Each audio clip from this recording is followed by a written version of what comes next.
Gundam.tk presents Raphael Gundam.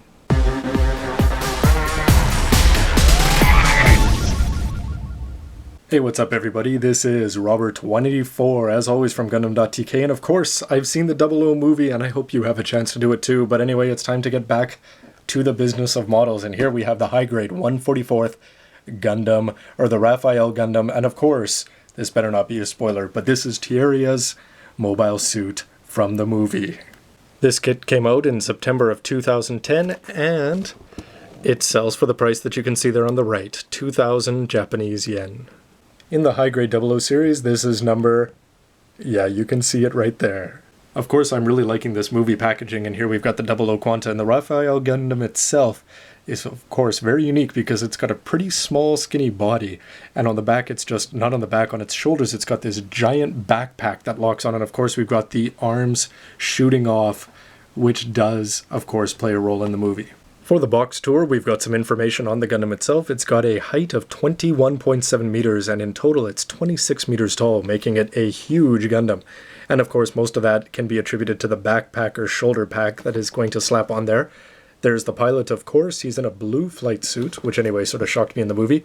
And here's a back shot showing the back, which of course is going to be revealed to be the Seraph Gundam 2 when you go see the movie.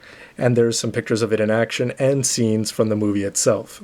I like the way that they show off the features on these newer Gundams with little letters, so you just have to, besides getting some cool action poses here, the first one you're going to see is the best name in all of Gundam. We have the GN Big Cannon, which of course is just the backpack with the claws attached facing forward. Here we have the regular weapon, which is the beam rifle, and we have the claws that do come with this stand here, a clear part stand, which is a great feature, and we have the GN bazookas. And over here it's going to advertise just the fact that how we can attach the backpack on. The legs can bend down. They have quite an interesting bend mechanism. Good mobility in the legs. It does come with a head for the Seraph Gundam, GN drives, and good mobility in the shoulders, and a very good unpainted look at it. And I have to say that I really like the purple that they've included with that, and they give you clear parts for the jewel in the head and on the beam rifle. When you crack the box open, you're going to get the A plate with purple, red, gray, and yellow, and stickers. You're going to get two identical plates here for the weapons in the backpack, a clear parts plate, a D plate in sort of a lighter blue-gray, some small plates here in gray, and the white plate, and the manual. And that's about it. For a look at the A plate, you can see the yellow parts here. We've just got the chest, and we've got the two V-fins, one for the Seraph V2 and one for the Raphael Gundam. The parts for the beam rifle, the cool looking rounded parts overall look pretty good, and so is the purple. It's a very rich color. I'm impressed with that. And there we've got the red parts which go on the Seraph, on the chest, and the feet. On the white B plate, we just have again some big parts here. Very smooth look for all the leg parts, etc. And then we're going to have the head of the actual Raphael itself.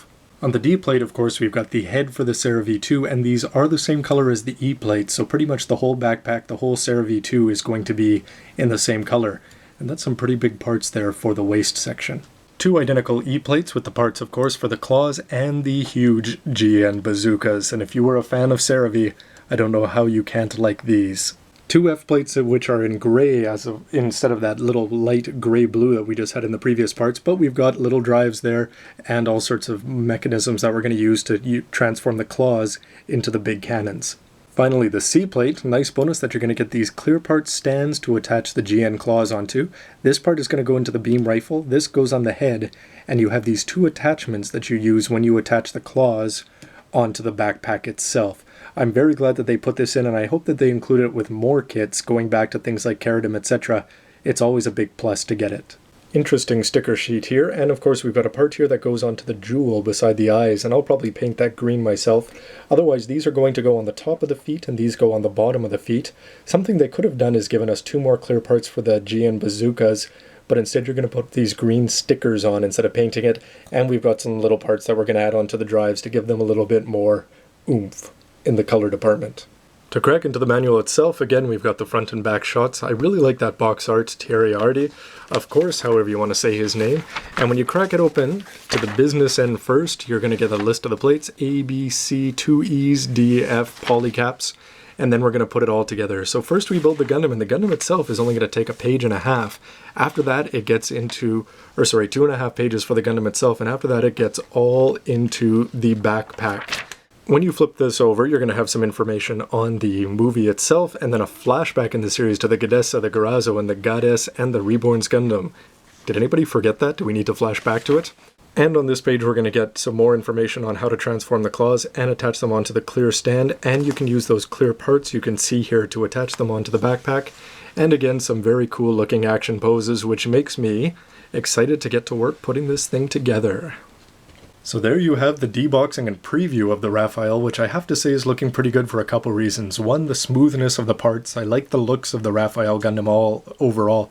The purple looks great, and the details, like the fact that they give us the clear parts, the stand, the yellow and the red, everything seems to pop. 5-page manual, so it's going to take a little bit of time to put it together. Now, for a little bit of spoilerific movie talk, this thing was just awesome in the movie. It shows up to save Setsuna, and from there, it just never looks back. And finally, when Cerevi is deployed, it's just awesome. Now, this is idle speculation talk, but they didn't include a transforming Cerevi in this, as you can see when you go through the manual. But I bought this at the Bandai factory. Well, actually at the 1-to-1 Gundam in Shizuoka, and the staff there was from Bandai. And I talked to them and they said, well, we're going to get a 1/44th high-grade Cerevi Gundam in the future. Now, this is of course just idle chatter in a shop selling Gundams, but if I was going to trust any staff, they would be the ones I'm talking to, or I would want to believe. But then again, it's just speculation until it actually happens. So hopefully if these 00 movies or kits have been selling, then in the same way that we got Nadale, etc. after the fact, I hope we get a Cerevi too, because it was awesome in the movie. It doesn't show up for a long time, but when it does, you're like, wow. And just the fact that they recolored it from white to black, it was a pretty good job that they did on the reveal, and a good job for Bandai that they were able to keep this thing under wraps as long as they did. Anyway, everybody, Robert184 as always from gundam.tk. Stay tuned to see this put together, and hopefully it stacks up to how cool it was in the movie. Thanks for watching, everybody, and hey, let me know with a comment down below what you think of the kit, the video, and this new black backdrop. Anyway, thanks for watching, everybody. See you soon.